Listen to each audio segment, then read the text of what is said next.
Yes. Welcome back to Nick Lenz's Doctor Who Reviews. Review episode 62. This one I'm doing something different. I'm actually reviewing something from Modern Who. Yes, it started back in 2011. I talked a little bit about Modern Who when I did that Cyberman DVD. But this is from a very recent run. This is just basically just a couple years ago. This is basically Doctor Who Flux. But I'm not reviewing all 6 parts here. I'm reviewing only the first 2. And there is some Easter eggs here. Now, this is the Jodie Whittaker Doctor. She made first appearance at the end of the story Time of the Doctor, which was the Christmas special for the 12th Doctor. This is her third series she's had, and this was also the last one she had, because after this we had 3 specials, and that's it for her. Now, as far as I can tell, what comes perception-wise, people have no problem with Jodie Whittaker as a doctor. Her acting is perfectly fine. Some of the stories haven't up to snuff, basically. I will eventually review the first 2 series of her, but I want to talk about this because this is the most recent one I talk about that came out. This is Yaz. She has been there since the start of her run. Now, she did have 2 other companions, Graham and his step-grandson. Yes, step-grandson. Because he married a woman who was already a grandmother.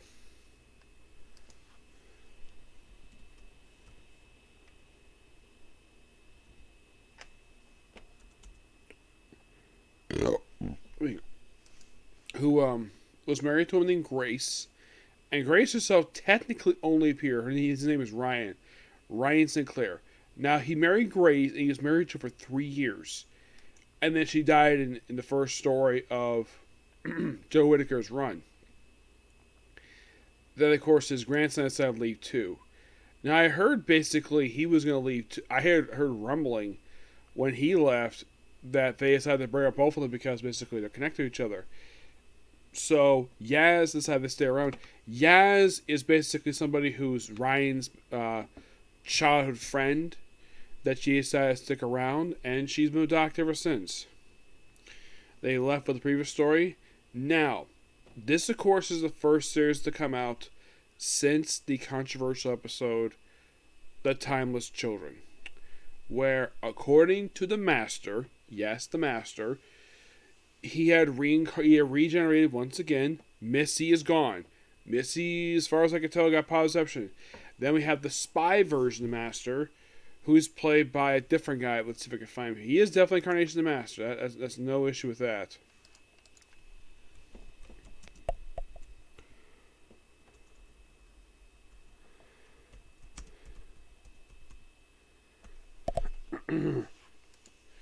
Now, the Master, this, of course, is the most recent version of the character.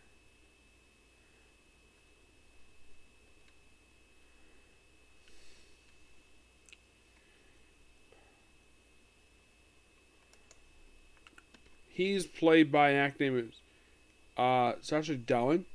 He, of course, brought back something in his time as the Master.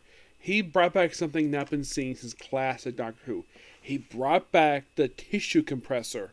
Yes, he brought this back. He brought this back practically his debut 2-parter. The Master Spy, which is a great 2-parter of the second series. Now, this, of course, at the end of that, he got arrested, and of course, he got freed by Captain Jack Harkness. Captain Jack Harkness played the awesome John Bowerman in his, most recent appearance he made, and also the first appearance he made in Doctor Who in 10 years. He had made appearances at the End of Time, Part 2. Here, it's basically Doctor and Yaz. We start off them basically over a planet where they're basically on a gravity rod. Yes, a gravity rod. Hanged upside down, talking to this strange alien, which they identify as sort of like a dog alien. So, they get freed, very strange circumstance, and they escape and they get to the TARDIS. The TARDIS, when they get back to it, something is different about the TARDIS. See, the thing about the current Who, now 9 and 10 have pretty much the same interior as for the TARDIS, for the most part. They finally changed the interior of the TARDIS until the 11th Doc came on board, and then basically when 12 came on board, they changed it once again. As a matter of fact, I think when Matt Smith was there, I think it changed I had two different tiers for that one. One was actually two-story one. Capaldi had a couple different ones too. And of course, Whitaker had basically her thing is no longer the tube thing, or her thing is all about crystals, which though that was a bit different. Also, it's been actively weird, and of course, she had to frequently smack the console. Yes, smack the TARDIS console to get moving. And also, there's this black goo inside the TARDIS, which I thought that was kind of weird. Yes, and then of course they get to space. They open outside, and of course, there's also this guy named Dan who is a volunteer, helps out, and there's also a flashback to the 1820 Liverpool. Yes, Liverpool. Unlike Sheffield, I actually kind of heard of this place. I, of course, never been to Liverpool, but I've kind of heard of Liverpool before. So, we also have a guy this outpost records basically nothing. They what the reason why he's there, if I read a little bit later on in the stories. Then he sees this strange thing going through space and it's tearing apart planets. What the heck is this thing, you might ask? They call it the Flux. The Flux is your MacGuffin thing for this entire series, for this particular one. So, it starts tearing planets' time frames. So, and by the way, the Centaurans are in on this. Yes, the Centaurans, which I believe this is the first time that they actually encounter them in this particular Doctor's incarnation. And also, this you might find interesting, they updated the uniforms. Yes, no longer the blue, dark, the one they had when David Tennant came aboard. They had that uniform up until very recently for the Centaurans. But this one, they updated it where it's more in style of the classic Doctor Who. These are white, and the uniform basically with rings, these little circles on their collars. They function pretty much the same. Now, they pretty much said, like, okay, we're basically going to go into action. What this is now revealed until the end of the next episode. By the way, the first episode is called The Halloween Apocalypse because it's set Halloween. So the Doctor picks up Dan after rescuing from this cat guy. They look at this space, they see the Flux, and it starts consuming the air. Of course, he gets a plan to sort of, he breaks on the board, and comes before his formation, and everything passes by no problem, and then something weird happens.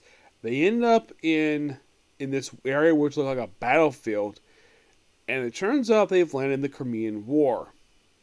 Now, why are they up here? Well, they've run into a particular person, probably supposed to be the famous nurse from this era. Yes, I'm sure that probably was the plan to run into her, but they decided to change to something completely different. Who do they run into this episode? Well, they run into a woman, Mary Sinkhole. And I don't know if she is based upon a real person.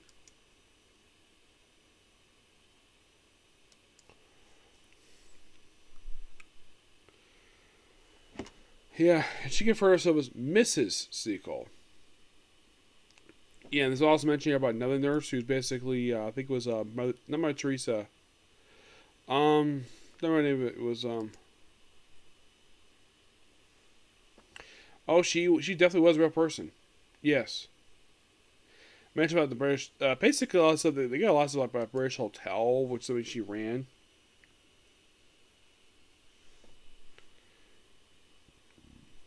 Excuse me.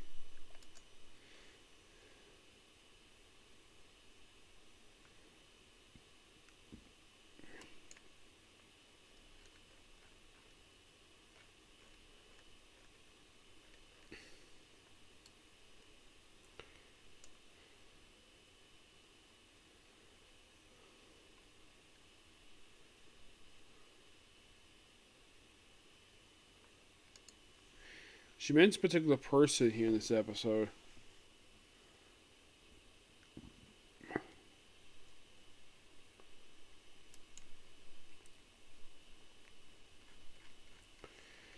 Let's look at the continuity notes here. Let's see.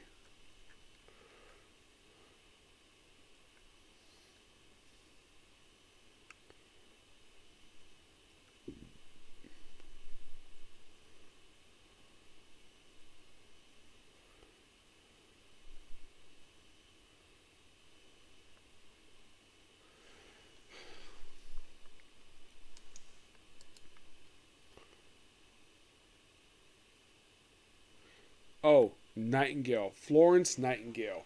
Yeah, that's who she references here. I'm sure they probably wanted to feature her, but this probably was probably a little better. Yeah.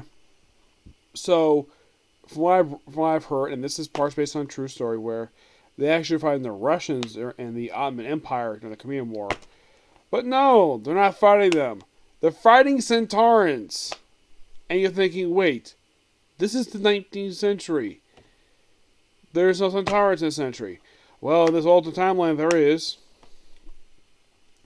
Yeah.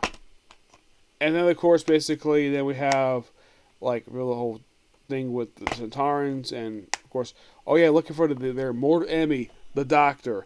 Now, I'm kind of glad this was, now, do I think that having the Centaurans here makes sense? Yes, it does, because they love war. So, then, of course, Doctor meets with a General Stark, yes. And he mentions a particular general who has not been mentioned ever in Modern Who. This is the first time his name was mentioned since the Centaurian experiment. Lenz. You're thinking, Lenz. As in the Centaurian from the very first Centaurian episode. They also mentioned basically the first Centaurian who came to Earth in modern day. I'm like, that's interesting. Yeah, two references to two popular Doctor Who stories. Interesting. I did not expect that at all. You might be thinking, where is Unit? On hiatus. We'll get to them, don't worry. So eventually they have them leave Earth by draining their supplies. Okay. And then the general of that army basically blows up the ships because basically his men died. Yep. Also, modern day, the Centaurians made Liverpool, and of course the appearance by Dan's parents, and of course they got the Centaurians there, and of course the cat, who knows who the dog seen again, and of course basically like they want to invade all time, and oh yeah, also when during the Crimean War, they apparently erased Russia and China from history. Yes, I'm not kidding about that. They practically conquered all of Russia. Yeah. It's always been like this. Who knows when they arrive, but this is interesting. I thought this was really cool of a story, and of course the Centaurians are gone by the end of the story, and then we have this up with Yaz. We ends up in this temple on this planet called Time, and the Doctor's like, there is no planet called Time.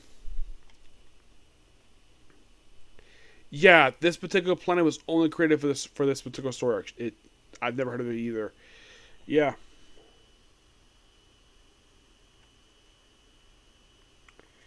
Yeah, and of course the creatures popped up in the last one pops up here too. There's like one more. I heard there was the Ravengers. They kill one of them, and of course to fix the problem with time, and of course Yaz has been converted too. And I read this also the end of Yaz's soul stuff with Doctor. Excuse me. Also, Dan becomes a member of the crew with this one. Yep. Two really good episodes. Thoroughly enjoy them. Yep. So yeah, that's a particular view. Next up, I'm trying to do a couple comic corners, but I may not because basically I'm getting a headache. So I'll try to do one. Okay, next video. Bye.